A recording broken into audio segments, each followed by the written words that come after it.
Ինքը ասում է, ես եկեղեցու դեմ ոչինչ չունեմ, իմ խնդիրը կաթողիկոսն է եւ որոշ եպիսկոպոսներ, բայց դպրոցներից հանում է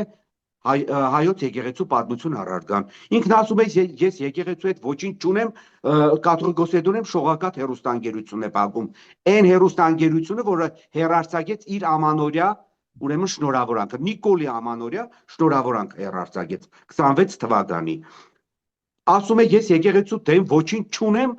2024 թվականի սեպտեմբերի ՄԱԿ-ի ամբիոնից Սուրբ գրքից մեջ բերումներ է անում, որը բացարձակ չի համապատասխանում հայ առաքելական Սուրբ եկեղեցու կողմից ընդունված թարգմանությանը։ Ստուգաբանում է, պարզվում է աղանդավոր կյանքի խոսք Եհովայի վկա եւ այլ ավետարանական, ավետարանչական, բողոքական եկեղեցիների թարգմանությունն է։ Հիմա նույնը, եպիսկոպոսատ ժողով են ուզում անեն, ինչից է վախենում։ Վախենում է, հարգելի Նարեկ, որովհետև նախ իր պայքարը հենց եկեղեցու դեմ է տամեք, երկրորդն է վախենում է, որովհետև ինքը գիտի, որ 53 եպիսկոպոսներից իր կողքին մնալու են այդ 10 տիրատավները, այդ 10 հուդա դավաճանները,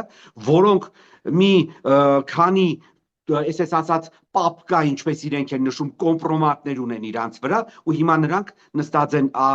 Նիկոլի կողքին եւ անում են Նիկոլի ամենաանպատվաբեր, ստոր հագաեկեղեցական բոլոր հրահանգները։